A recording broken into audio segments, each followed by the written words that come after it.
Habíamos terminado hablando de cómo privilegiar las preguntas puede ser una fuente de bendición, de cambio, de acicate para reemprender el camino, pero también quisiera apuntar que tenemos que superar algunas tentaciones contra la esperanza. No podemos caer en la ingenuidad.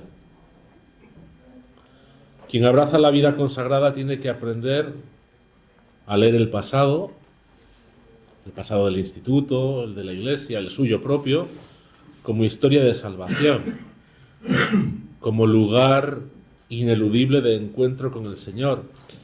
Pero también ha de ser consciente de entablar un combate contra determinadas tentaciones que nos inducirán a desistir de esta lectura creyente, amable, agradecida y esperanzada. Bueno, os decía que quien abraza la vida consagrada tiene que aprender a leer la biografía como historia de salvación, pero también como combate contra las tentaciones que nos inducen a desistir en esa lectura creyente, amable, agradecida y esperanzada. Os indico dos grandes tentaciones contra la esperanza. La primera sería una alternativa excluyente.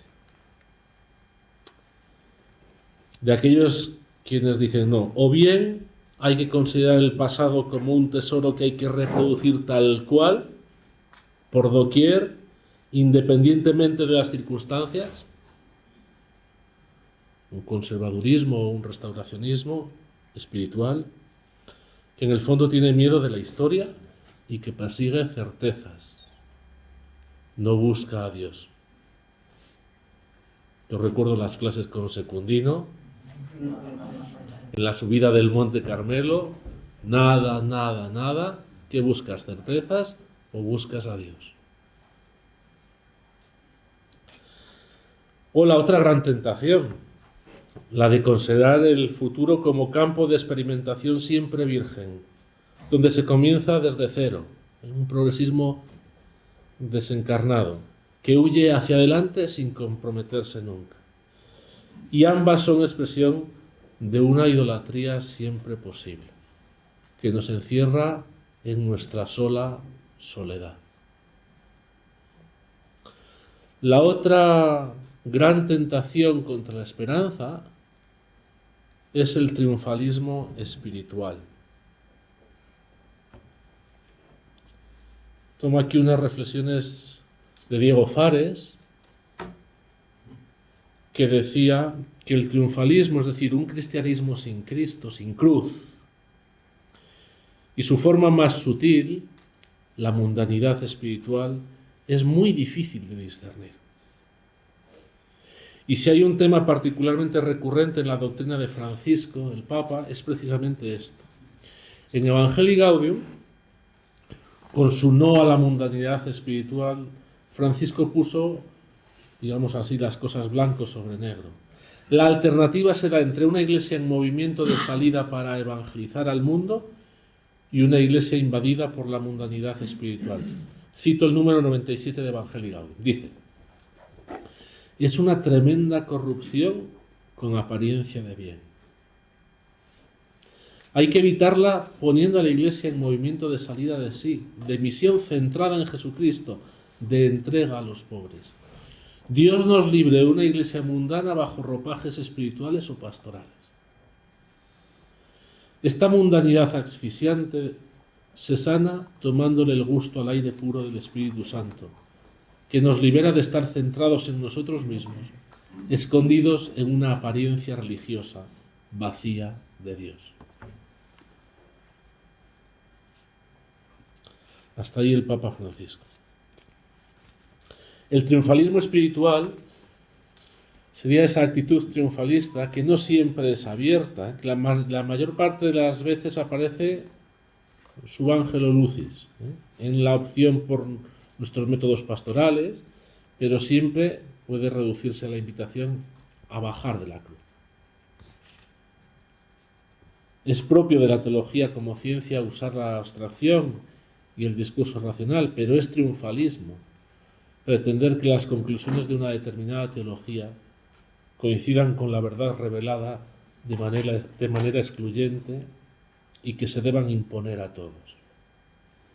Este no es el camino de Jesús, el Verbo encarnado, o al menos no es el camino que él eligió para revelarse. En su breve exposición ante los cardenales en las congregaciones generales días antes del cónclave, que después lo elegiría papa, el cardenal Bergoglio usó esta expresión para indicar la imagen de iglesia que se debía evitar en el futuro. Decía él: la iglesia, cuando es autorreferencial, sin darse cuenta, cree que tiene luz propia. Deja de ser el mysterium lune y da lugar a ese mal tan grave que es la mundanidad espiritual, ese vivir para darse gloria los unos a otros. Simplificando, hay dos imágenes de iglesia: la iglesia evangelizadora que sale de sí, la Dei Verbum religiose audiens et fidenter proclamans, o la iglesia mundana que vive en sí, de sí, para sí. Esto debe dar luz a los posibles cambios y reformas que haya que hacer para la salvación de las almas. Hasta aquí el cardenal Bergoglio.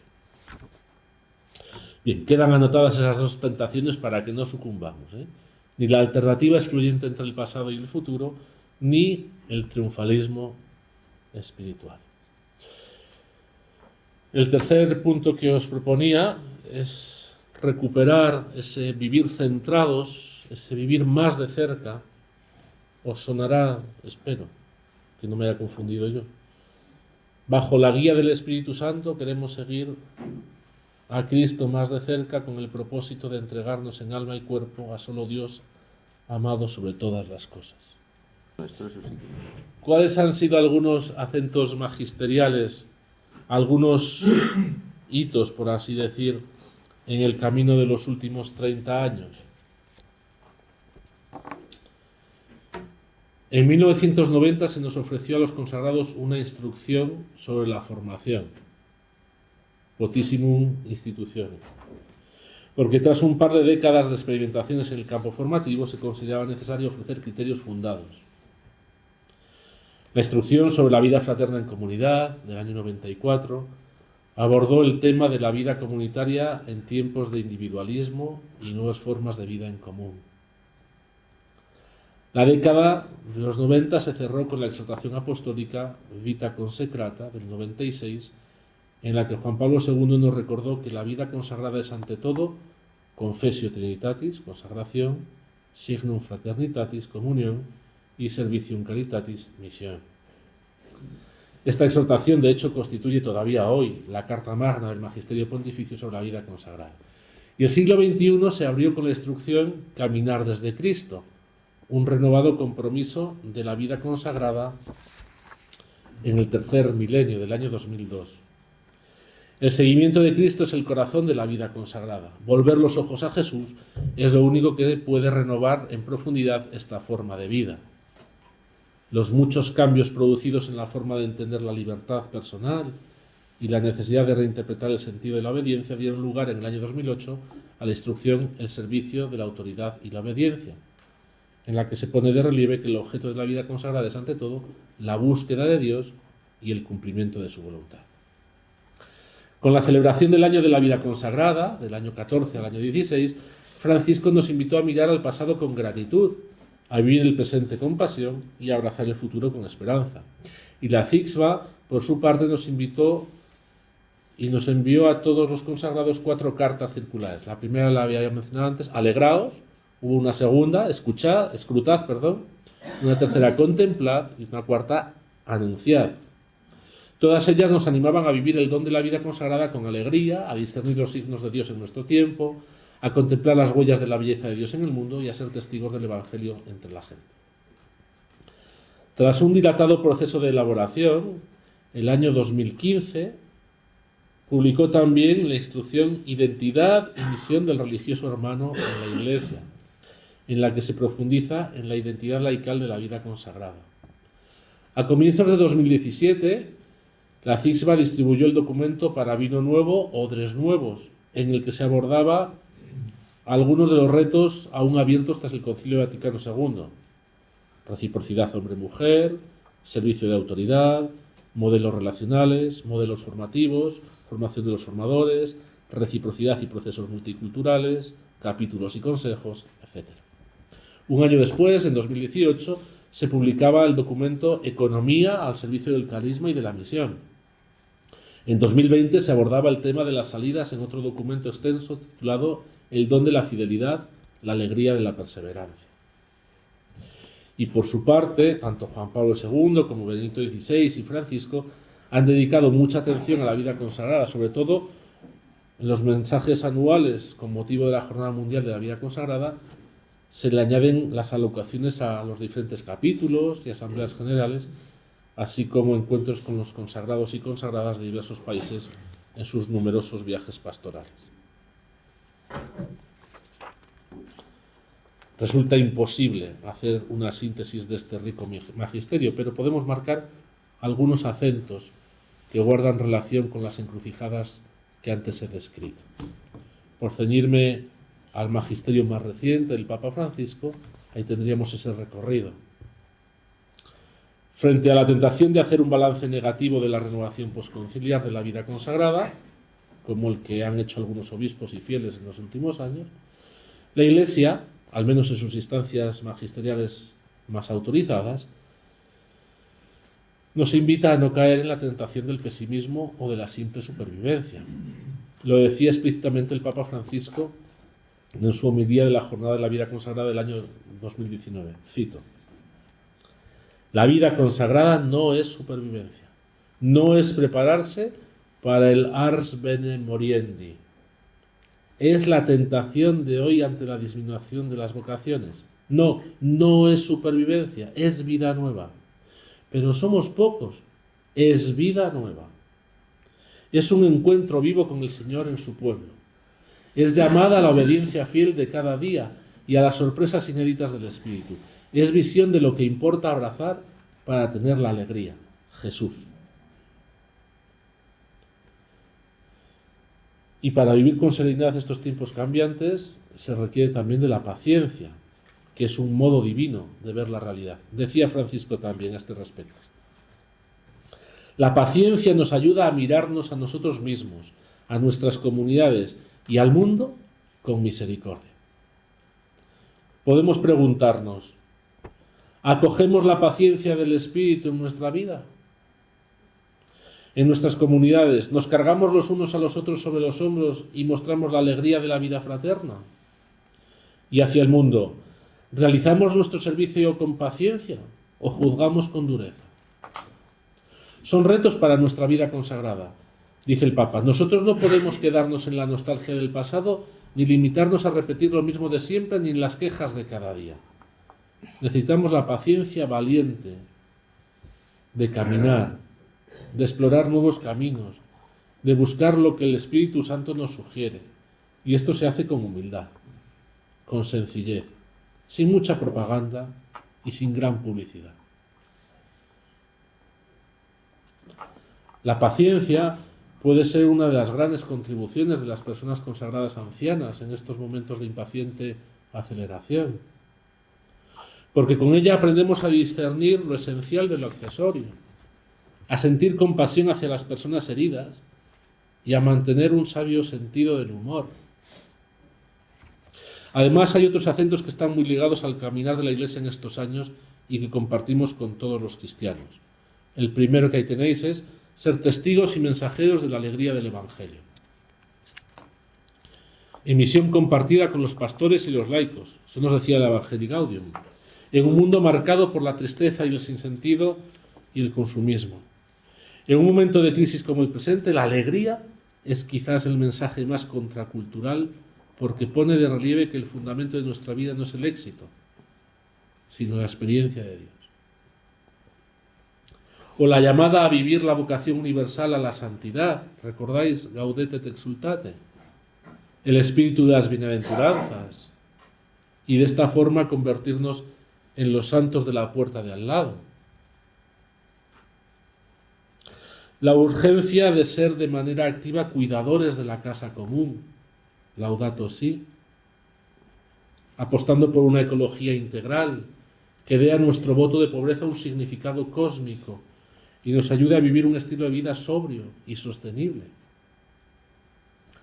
La vocación a la fraternidad universal, Fratelli Tutti, que nos haga prójimos de quienes están en los bordes del camino de la vida y que no descarte a nadie. Los consagrados estamos llamados a ser buenos samaritanos de los heridos. O caminando siempre con todo el pueblo de Dios. La necesidad de caminar siempre en sinodalidad, evitando vías paralelas.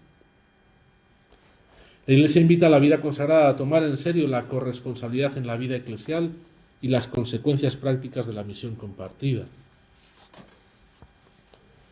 haciendo frente a riesgos y derivas. La urgencia de responder a la crisis de los abusos creando entornos seguros, cuidando la selección vocacional de los candidatos, afinando los itinerarios formativos y actuando según protocolos específicos cuando haya sospecha de algún caso. La conveniencia de prestar más atención a la gestión económica, según criterios éticos y profesionales, y al ejercicio de la autoridad para evitar abusos y sobre todo para ser fieles al espíritu evangélico de la vida consagrada.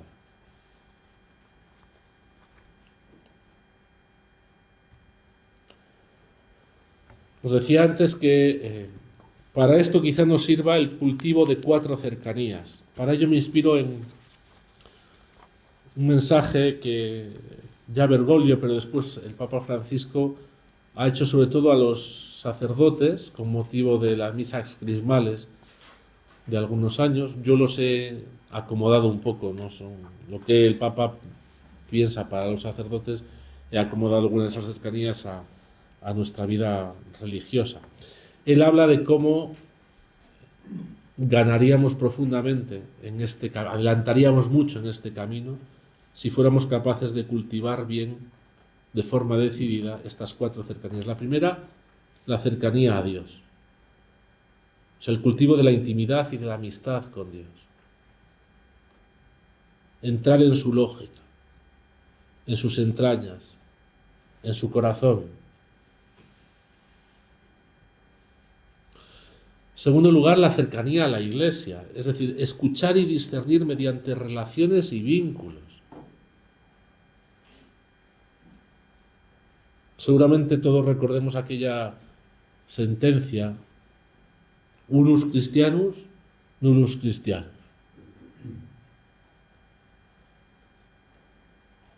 La cercanía entre nosotros, en fraternidad, es decir, escogiendo deliberadamente ser santos con los demás. Como acabo de decir, teniéndonos paciencia, sobrellevándonos mutuamente, en el mejor sentido de la expresión. Y finalmente la cercanía al mundo. Antes que ser un deber, la misión es una gracia. Con el estilo del Señor, es decir, en proximidad, en compasión y cuidando de los demás. Lo que sorprende a muchos, y en algunos casos hasta escandaliza, es que los consagrados, a la vista de los números menguantes y de los cierres de casas y obras, no mostramos por lo general una moral de derrota y de pesimismo, sino de serenidad, de alegría, de trabajo callado y de esperanza. Hemos descubierto también el don de la longevidad y del tiempo extra. Lo que algunos tachan de falta de realismo y responsabilidad es en realidad la fuerte convicción de que Dios guía la historia y nos da lo que conviene en cada momento. Y si hoy permite la escasez y hasta la irrelevancia, quizás es porque prepara a su Iglesia para una nueva estación de vida, porque quiere llevarnos a una tierra prometida, podríamos decir. A nosotros nos toca confiar con humildad e irradiar esta confianza, conscientes de que si el Señor no construye la casa, en vano se cansan los albañiles. Decía San Agustín, poco era para Dios enviar a su Hijo, que te enseñara el camino.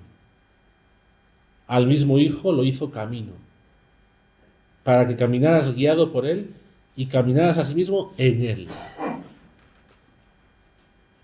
A veces miramos a Cristo solo como un modelo, como un ejemplo, y lo es. Nos lo recuerda ese himno que recitamos en las vísperas en Cuaresma, de Pedro. Cristo nos dejó un ejemplo para que sigamos sus huellas. Pero además de ser un modelo, es el que nos da su espíritu para capacitarnos, el que se hace camino transitable, no nos deja a nuestra sola soledad. Por eso tenemos que preguntarnos, ¿cómo fue pobre el Señor? Fue pobre en el espíritu, además de las cosas. Fue pobre en su programa. Cualquier proyecto comunitario, provincial nuestro, es muchísimo más pobre que el programa del Señor. Fue pobre en sus exigencias y fue pobre en sus pretensiones. Pero fue pobre para ser libre, para poder darse y recibirse. De hecho, el voto de pobreza, si algo nos ayuda, es a desprendernos de la atadura a las cosas para estar disponibles para Dios.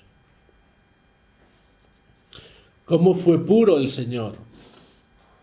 Todo en Él fue puro, sin doblez, sin confusión. Aquí es la mejor explicación del dogma que después vendrá en Calcedonia. La vida sencilla, el Jesús de los Evangelios. Una pureza opuesta a todo legalismo farisaico y sobre todo una pureza que purificaba, que no tenía miedo de contaminarse porque sabía que llevaba a Dios, de Dios partía y con Dios purificaba. ¿Y cómo fue obediente el Señor? Qué hermosa relectura de toda la vida de Jesús hace la carta a los hebreos cuando dice que fue una obediencia sin condiciones, que Cristo entró en el mundo diciendo, aquí estoy, para hacer tu voluntad. Una obediencia plenamente activa. Todo en él fue cercanía, fidelidad. Fue obediente escuchando al otro con mayúsculas y escuchando al otro, no solo a sí mismo. Creo que estos tres dinamismos que desde hace tiempo hemos abrazado de forma para vivirnos ante Dios son la gran fuente de fecundidad para nuestra propia vida hoy. Y no tenemos que ir a buscar recetas ni remedios fuera de ellos. Las cuatro cercanías de las que os he hablado antes son perfectamente transitables desde esta consagración religiosa en pobreza, castidad y obediencia. Y son plenamente evangélicas.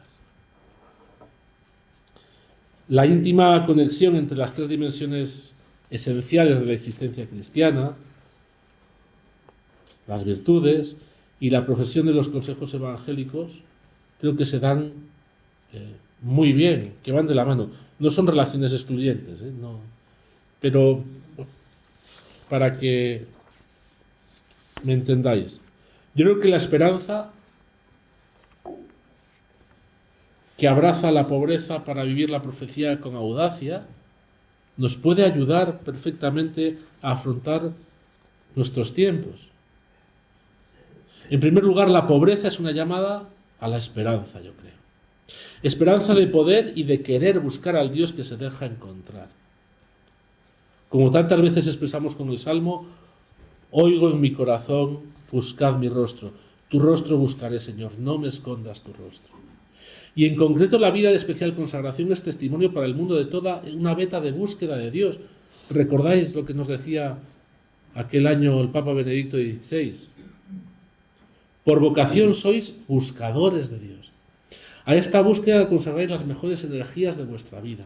Pasáis de las cosas secundarias a las esenciales, a lo que es verdaderamente importante. Buscáis lo definitivo.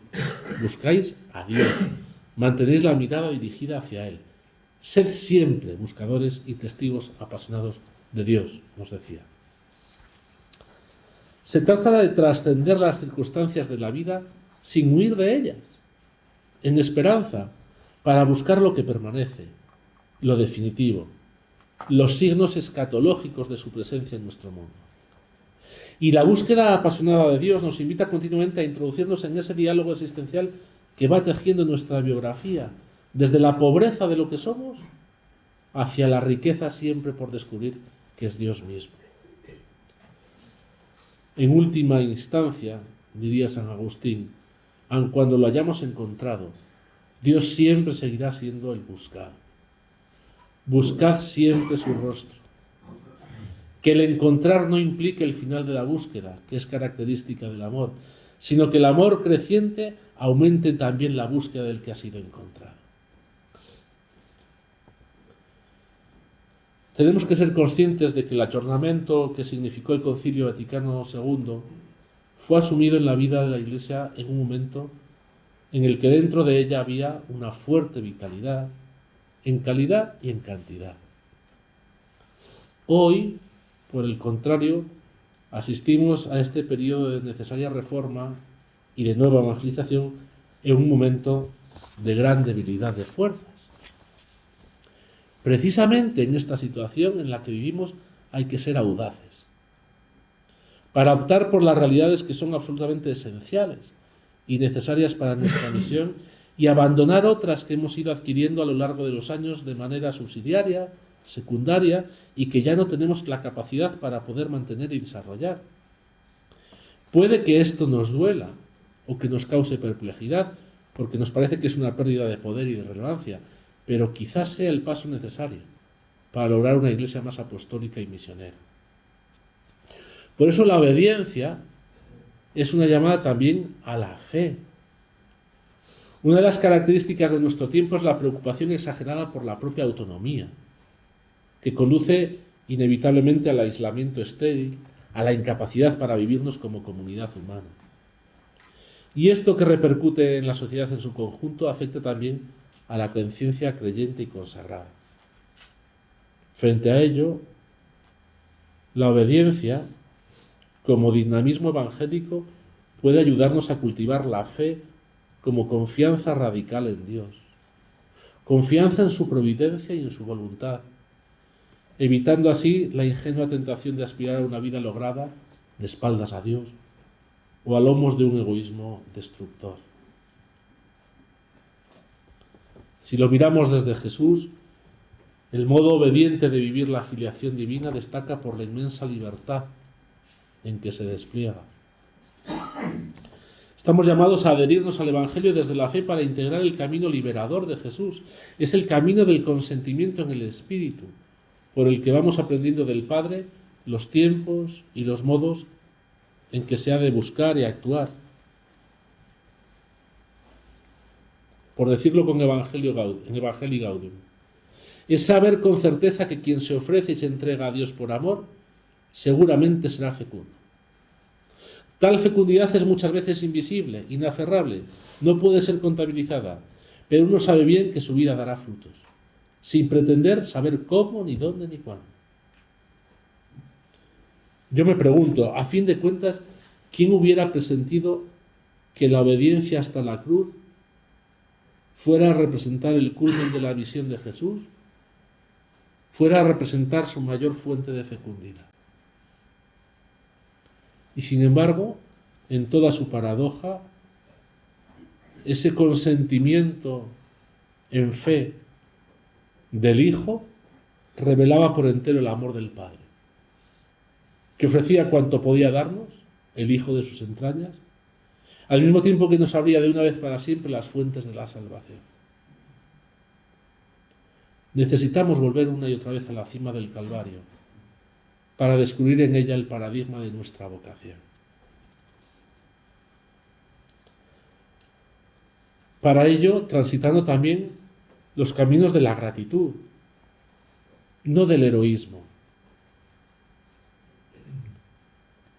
La gratitud que es humildad, sencillez, la conversión frente a lo complicado, frente a la búsqueda de lo extraordinario, de lo espectacular.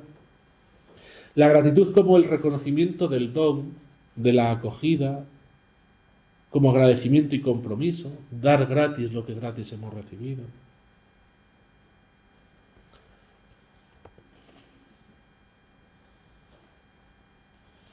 Y la caridad como amor que se hace presencia y cultiva la paciencia. La castidad es una llamada a la caridad valiente. Nos lo recuerda la primera carta de Juan. En esto consiste el amor, no en que hayamos amado a Dios, sino en que Él nos amó y nos envió a su Hijo. Ahora bien, siendo este el punto de partida, el hecho de que Dios nos preceda con su amor excesivo no anula nuestra capacidad de respuesta. Al contrario, la capacita como retorno de amor. Dios nos hace capaces de ofrecer una respuesta auténticamente libre y personal a su amor. Dicho de otro modo, por el bautismo somos incorporados a la dignidad de hijos en el Hijo y por tanto nos convertimos en amados que entregan libremente su vida como don de sí mismos. Para comprender el don que Dios hace de sí mismo, es imprescindible tanto acoger su amor como responder biográficamente por nuestra parte a dicho amor. Solo en la medida en que respondamos al actuar de Dios en el mundo lograremos acogerlo. Y viceversa, cuanto más acojamos el amor de Dios, más ardiente será nuestro amor concreto. Nuestra vida consagrada pasa necesariamente por el camino de la acción con y como Cristo, desde la caridad. El amor de Dios acogido en nuestros corazones nos transforma en cristianos evangélicamente audaces, nos permite vivirnos en la confianza de ser hijos, experimentar la parresía del Hijo y engendrar vida según la fecundidad propia del grano de trigo que muere y da mucho fruto. Así pues, toda espiritualidad está llamada a contemplar el misterio del Calvario para descubrir en primera persona la lógica eucarística que hace fecundo nuestro amor. ¿Acaso la cruz no interpela nuestros modos de pensar y de trabajar? Pensemos que para el cristiano, en el fondo, no existe más eficacia que la que brota del costado abierto de Cristo. Es la eficacia de la que se nutren los sacramentos y los mártires. Una eficacia que no pretende la autoafirmación, sino generar una vida nueva a partir de la entrega total de uno mismo. La eficacia sobrenatural de la resurrección como plenitud de vida. Y la castidad nos muestra cómo toda espiritualidad filial es necesariamente fecunda. Conduce de suyo a la radicalidad de la misión, a poder decir en primera persona como Jesús: nadie me quita la vida, sino que yo la entrego libremente. Frente al triunfalismo, es obvio que hay que saber vivir en este entretiempo en el que poco a poco va desapareciendo una forma histórica de la Iglesia de siglos pasados y se va alumbrando una nueva forma en ella, en esta sociedad tantas veces post-cristiana. Y en este orden, las decisiones radicales nunca han sido del todo fecundas. Por eso tenemos que ejercitarnos en la paciencia de la maduración, con la máxima de que es mejor sumar que restar. Permanecer en la comunión que romperla por celos excesivos por una autenticidad que muchas veces se trata más bien de una identidad social históricamente construida. Quisiera terminar con unas palabras que invitan a no caer, o sea, a evitar el triunfalismo del que hemos hablado, pero también el lamento. No podemos vivir en la queja ni en el lamento. Cuando los temores al cambio los vivimos desde el lamento, no solo malgastamos la oportunidad que la vida nos brinda para tejer una biografía habitada por Dios y vivida por Él, con Él y en Él, sino que además nuestros recelos e inercias nos impiden ver cómo Dios nos precede a cada paso. Sí, Dios nos lleva a la delantera en la búsqueda, en la acción y en la gracia. Pensad que tal fue su pasión por nosotros que desde siempre quiso buscarnos. Tal fue su grande y muy determinada determinación que se decidió a redimirnos y salvarnos. Tal su consentimiento que con la gracia providente de su Espíritu nos sostiene y colma a cada paso del misterioso camino de nuestra vida. Nos precede, nos acompaña y nos sostiene. Frente a la tentación de la tristeza, la depresión, la rutina o la acedia, no hemos de estar en constante búsqueda de lo extraordinario y lo alternativo, si por ello entendemos una búsqueda de nosotros mismos y de nuestros protagonismos, sino abrazar la sencillez. Sabiendo que en cada acto de caridad sincera el Evangelio triunfa y el cristianismo se hace eficaz. Recoge ahí unas palabras de Henri de Lubac en su libro El drama del humanismo ateo, donde, tratando de hacer frente a aquella perversidad radical que fue el nazismo, dice: en cada acto de caridad sincera el Evangelio triunfa y el cristianismo se hace eficaz. Nunca se prometió a los cristianos que serían muchos, los más. Se les anunció más bien lo contrario. Tampoco se les dijo que parecerían siempre los más fuertes, ni que todos los hombres no serían conquistados por otro ideal que el suyo.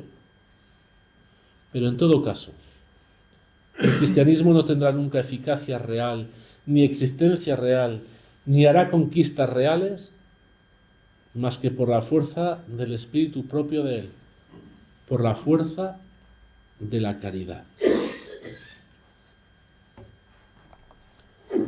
Me gustaría, perdonad la extensión, pero terminar leyendo unas páginas que para mí fueron muy luminosas, de don Dismas de Lassus, el prior general de la Cartuja, que después, ante todo el panorama de abusos dentro de la Iglesia y el acompañamiento a muchas víctimas, él escribió un libro que se llama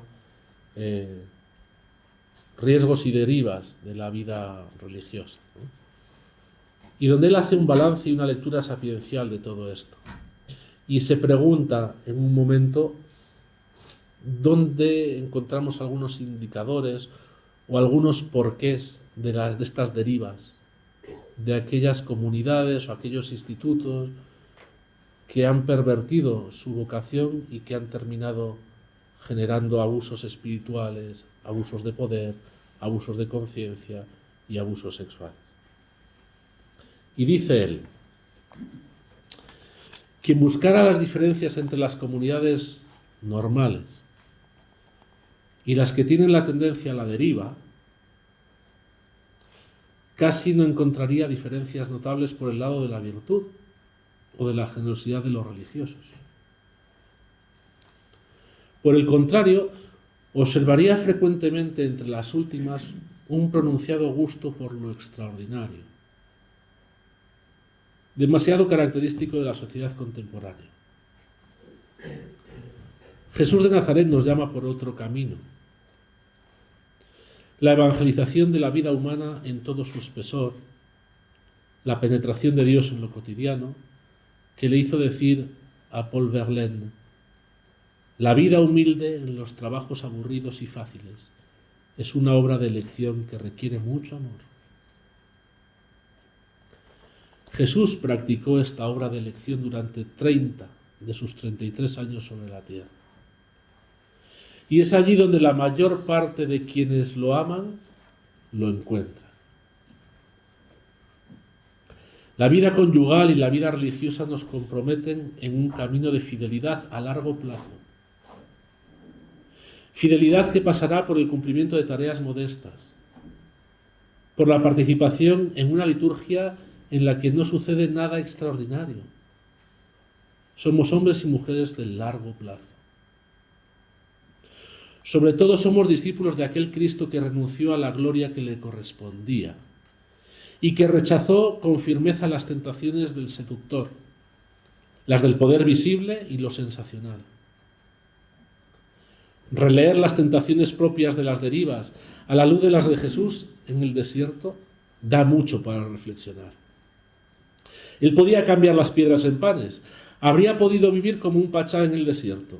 Tenía el poder para eso, pero este poder lo había recibido, en cuanto hombre, al servicio de una misión, y no quiso desviarlo para beneficio personal. Habría podido arrojarse desde lo alto del templo para seducir a las multitudes. Para quien caminó sobre las aguas no había sido complicado caminar por el aire.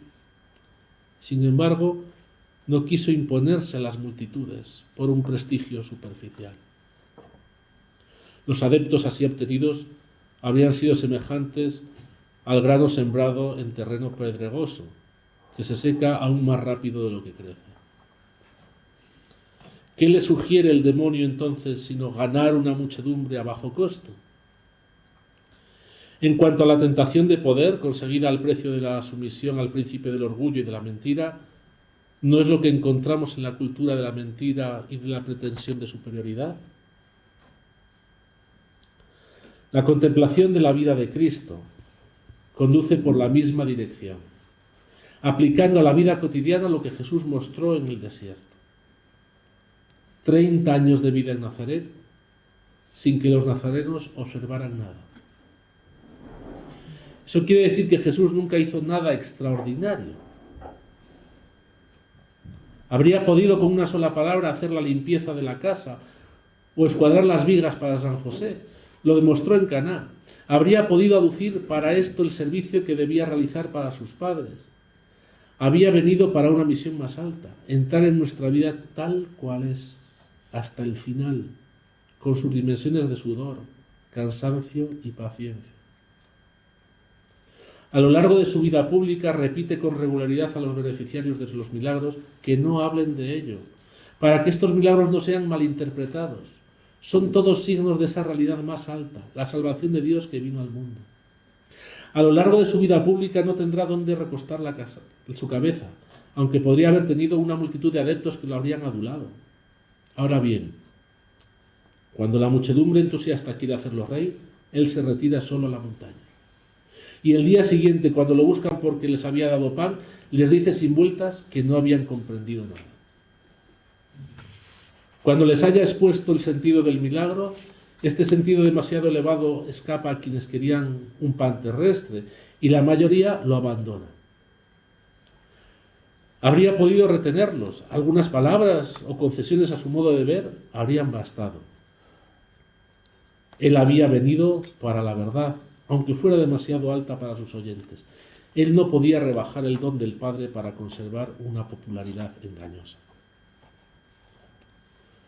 Nuestra vida en el seguimiento de Cristo solo puede comprenderse en la dirección que fue la suya. Le corresponde normalmente ser simple, estar escondida, y en este nivel de todos los hombres. Contiene un misterio inimaginable, el de la vida eterna, que debe ser protegido por la pobreza y la humildad. San Francisco de Asís, arrebatado por el amor a Cristo humilde y pobre, es un gran maestro en este tema. También San Pablo nos dice que llevamos este tesoro en vasijas de barro. Lo extraordinario se corresponde verdaderamente mal con la vida religiosa. A veces sucede, pero debe conservar, como en la vida de Jesús, el papel de signo. Puesto que el gran signo en la vida de Jesús es su humanidad, testimonio del amor infinito del Padre. Lo más extraordinario en la vida del Verbo encarnado es que esta vida sea tan ordinaria, tan humana. ¿Quién habría podido imaginar tal amor por parte de nuestro Creador? La conversión del corazón es un trabajo de orfebre que se realiza a fuerza de paciencia. La paciencia divina que nos acompaña a través de nuestras resistencias día tras día, año tras año. ¿Será esto una fuente de tedio? Para nada. Los horizontes interiores sobrepasan el entendimiento no por lo extraordinario, sino por la inmensidad que otorgan a los estrechos límites de nuestra vida humana. No la hacen estallar, así como la divinidad de Jesús también se mantuvo pacíficamente en los límites de su cuerpo. No reemplaza lo ordinario por lo extraordinario, sino que hace descubrir hasta qué punto lo extraordinario divino habita nuestro ordinario humano sin tener necesidad de cambiarlo exteriormente.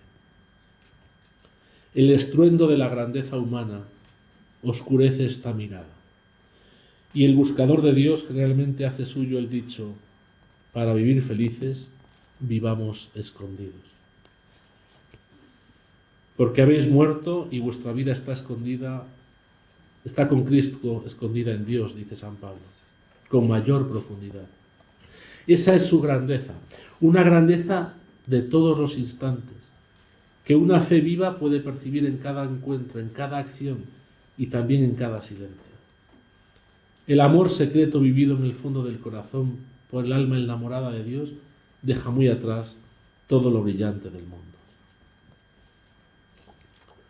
Cuánta utilidad y gozo divinos aportan la soledad y silencio del desierto a sus enamorados.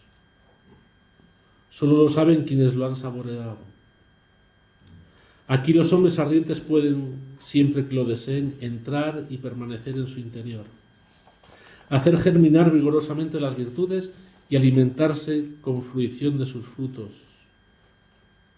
Aquí se busca activamente aquel ojo cuya límpida mirada hiere al esposo de amor, el amor puro y transparente que ve a Dios. Aquí nos acucia un descanso muy ocupado y nos inmovilizamos en una tranquila actividad. Aquí, por el esfuerzo del combate, concede Dios a sus atletas la esperada recompensa, la paz que el mundo ignora y el gozo en el Espíritu Santo. Estas palabras de San Bruno, entretejidas de reminiscencias de la Escritura, hablan de la vida contemplativa solitaria, pero cada forma de vida religiosa podría adaptarlas a su propia realidad, sabiendo que también a ella Dios le ofrece la paz que el mundo ignora y el gozo en el Espíritu Santo. Mi última palabra es de animarnos a cultivar con esmero la fidelidad a lo que somos, sin quitar ni añadir, sino cuidando el don de su gracia que nos capacita para ello. El Señor llevará a término la buena obra que en nosotros comenzó. Nos permitirá hacer biografía desde el Evangelio, dando gracias a Cristo Jesús, Señor nuestro, que nos hizo capaces, se fió de nosotros y nos confió este ministerio.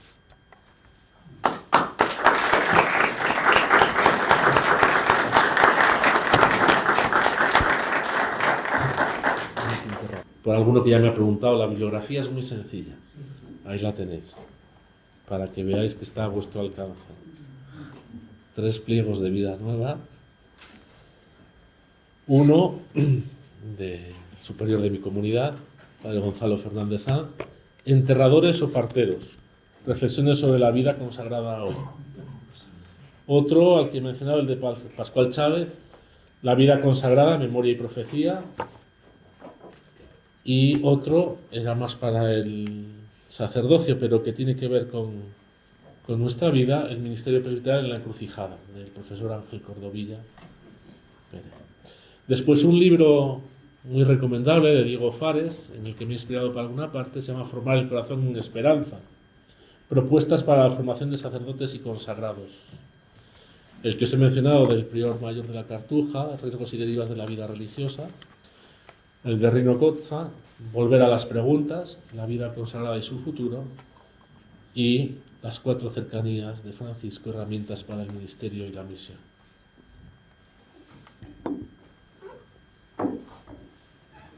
Muy bien, pues muchísimas gracias, Samuel, por tu exposición tan bien fundada entre distracciones, cercanías y esperanzas.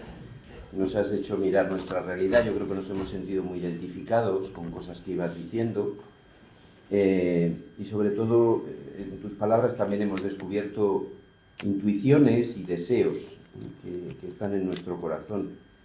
Yo veía como un hilo rojo que iba recorriendo toda tu exposición y de vez en cuando salía a flote y se convertía en una llamada, que es la necesidad de que cada uno, siendo uno mismo y según sus posibilidades, ayer también el padre Marín lo subrayaba hablándonos de Gaudete et Exsultate, cada uno debería preocuparse, esto lo dice también Papa Francisco al inicio de Evangelii Gaudium, de renovar su experiencia personal de encuentro con Cristo, que es la experiencia de la que brota luego la capacidad de amar a los otros. Así que muchísimas gracias por esta llamada que por otra parte para nosotros es tan familiar, ¿no? Porque a eso estamos llamados según nuestra vocación. Y ahora tenemos la oportunidad de hacer preguntas o comentarios al ponente sobre su conferencia, sus conferencias en realidad. Francisco. Quería un poco como aclararme en eso que llamamos la mundanidad espiritual. Cuando lo oí por primera vez del Papa, como que no lo casaba. Y ahora parece que he querido entender, pero no sé si lo he entendido bien, que es buscar lo espiritual de un modo mundano en el sentido de egoísta o como queramos decir. No lo sé si lo he entendido, ¿no? La mejor explicación es la que a donde remite el Papa siempre, las últimas páginas de la meditación sobre la Iglesia de Henri de Lubac. El Papa tiene como una de sus lecturas de referencia desde muy joven esa meditación sobre la Iglesia, y al final de ese libro Lubac habla de cómo se nos puede estar colando de rondón, bajo capa de espiritualizarlo, una mentalidad que es profundamente mundana en el sentido, si queréis, juánico del término, como cerrazón a todo lo que viene de Dios. Incluso, aunque lo revistamos de ropajes, insisto, eclesiásticos o espirituales, los criterios de fondo desde los cuales tomamos las decisiones, cualquier decisión se toma desde criterios, siempre y necesariamente. A veces esos criterios no son explícitos. Convendría, para un buen entendimiento, explicitar cuáles son los criterios que nos mueven. Bueno, pues a veces esos criterios, por mucho que los barnicemos de espirituales, son profundamente mundanos en el sentido de cerrados a Dios. A eso se refiere la mundanidad, vivir con un espíritu de cerrazón. Sí. Yo creo que ahí San Juan de la Cruz da muchas pistas, él combate mucho esa mundanidad, aunque él la llama de otra manera. Por ejemplo, no es exactamente eso, pero los vicios del principiante, de la noche, ahí hay mucho de mundanidad espiritual. Sí, es lo que trabajamos un poco. Bien, ¿más preguntas? Sí. Poco se habla, a mi modo de ver, del gran número de abandonos de la vida consagrada, ¿no? Cuando hacemos estadísticas o leemos las estadísticas, observamos que gran parte se enfoca de la revolución, ¿no? La revolución. Has indicado al comienzo de la primera diapositiva 1200 al año, porque era 1200 que me había apuntado, ¿no? Entonces, ¿cuáles son las razones principales o las motivaciones de tu experiencia, de tu conocimiento de este gran número de abandonos? Porque yo recuerdo hace unos años que el mismo dicasterio, ¿no?, hizo pues, una observación, ¿no?, de los datos preocupantes. No sé si afortunada o desafortunadamente yo no he seguido de cerca esas realidades, ¿no? Sé que ese documento se publicó, yo he hecho antes referencia también a él, sobre el don de la fidelidad. Pero se publicó no sin gran debate, porque bueno, uno de los grandes reproches que se hicieron al secretario de entonces de la CISBA era que es que se centraba tanto, hablaba de hemorragias, y bueno, sí, cargaba tanto las tintas sobre eso. Yo creo que hay que ser realistas, y si entiendo bien la pregunta, tenemos que sí, cuestionarnos sobre qué espacios vitales estamos construyendo, habitando, para que también sea como un goteo la deserción, entendedme la palabra, ¿no?, el abandono, la deserción o el desencanto con la vida consagrada. Pero bueno, es que eso es un motivo, o sea, eso es, yo creo que bueno, por supuesto mi competencia. No quiero ser cruel, pero en algunos casos demos gracias a Dios de algunos abandonos. En otros no, en otros es un drama para la propia persona, que después de haber consagrado algunos de sus mejores años, por supuesto sus mejores disposiciones y energías, pues se haya encontrado o frustrado, o desilusionado, o profundamente decepcionado por inercias, por rutinas. Pero yo creo que esta clave de no buscar lo alternativo, lo extraordinario, porque esto sí que es un signo de nuestro tiempo, y no precisamente un signo evangélico. Esta búsqueda continua de lo alternativo, lo extraordinario, que atraiga nuestra atención frente a lo paciente, lo normal, lo habitual. Esto tiene, a mi modo de ver, da mucho que pensar en primera persona. No sé si puedo responder o no, pero yo opto más por este elogio de la sencillez que no por el cultivo de un éxito o una eficacia para tener receptividad en nuestras actividades pastorales, para llenar nuestros seminarios de vocaciones, para llenar nuestras adoraciones eucarísticas de jóvenes, no quiero seguir. Sí, al hilo de una cosa que se hablaba esta mañana, así entre pasillos, no sé, a veces da la impresión de que por un cierto miedo a la crítica externa, que tú has aludido un par de veces, si no me equivoco, hemos concentrado el esfuerzo en que nuestras comunidades, sobre todo las formativas, tengan estructuras de así llamada observancia muy claras, ¿no? Entonces se reza, se hace oración, todos uniformados, por supuesto, con el hábito. Algunos lo teníamos apolillado, pues lo tenemos que arreglar, remendar. Bueno, entonces nos presentamos así ante los jóvenes. Pero luego ya nos van cogiendo las tareas de cada día, parece a veces que somos más clérigos regulares que religiosos, y entonces olvidamos un elemento que para ellos puede ser esencial en este momento, y esto es lo que salía esta mañana hablando, que es la comunidad, la fraternidad, el diálogo, la comunicación.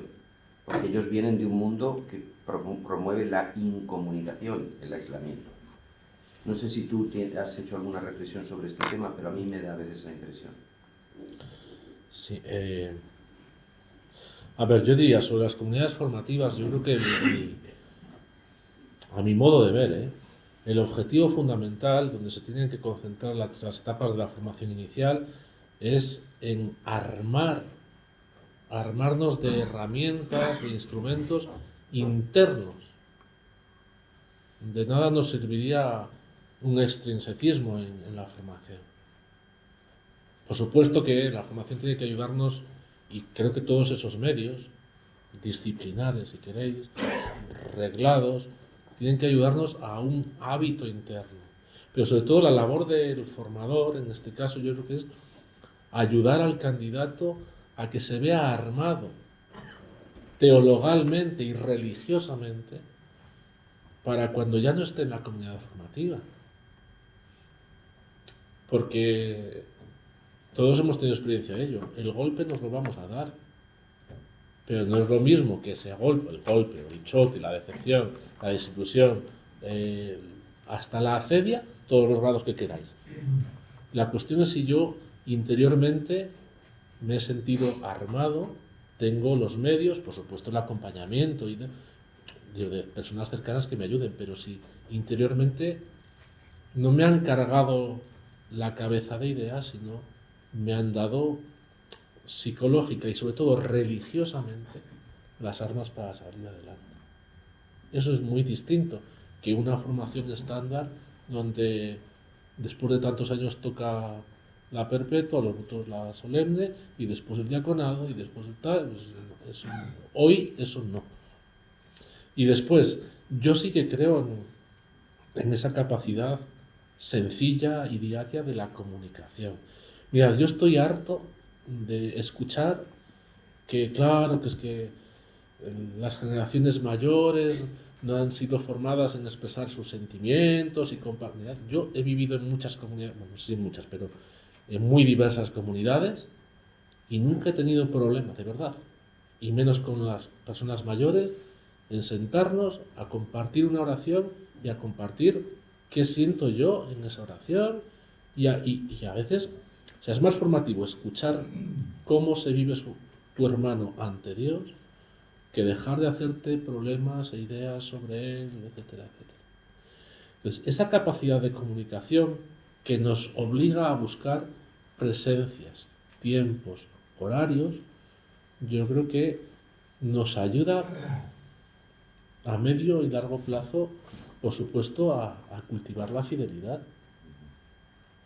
Y nos obliga también, ¿eh? Porque una de las tentaciones es, bueno, pues, si yo no me siento bien, pues me largo, que monto mi chiringuito y bueno, pues ya está. O sea, nos obliga, ¿por qué? Porque sabemos que la comunicación es exigente, pero también nos une, nos ayuda, tira de nosotros y nos enriquece. Entonces, ante las dificultades externas, si yo estoy armado internamente y soy capaz de comunicarme entre iguales, entre vocacionados por igual en ese sentido, entre personas que compartimos la misma llamada y la misma capacitación, yo creo que objetivamente, si queréis desde fuera, la dificultad es la misma, pero internamente el panorama es totalmente distinto. Porque después también, y esto lo ligo con la pregunta de antes, mi formador decía, con mucha sabiduría, que el cambio de cama no baja la fiebre. O sea, el problema si lo tengo dentro, lo voy a tener en el convento o fuera de él. Ahora, si yo tengo los instrumentos, las herramientas a mi alcance y tengo una presencia de alguien cercano y tengo la comunicación de vida fraterna real en la comunidad, entonces mi vida es religiosa. No son, como veis, recetas automáticas, pero yo creo que son caminos que hay que cultivar y que hay que transitar y que nos hacen mucho bien. Bien, yo creo que podríamos quedarnos más rato con mucho gusto. Bueno, una última pregunta, sí, pero breve, por favor, porque ya nos hemos pasado bastante de tiempo. Gracias. Te agradezco que hayas señalado de la vida comunitaria, pese a toda el tema que has denunciado de la insignificatividad social, de la vida religiosa, la poca relevancia, la poca atractivo para mucha sociedad, como que es algo del pasado, que ya ha quedado anacrónico, todo eso, ¿no?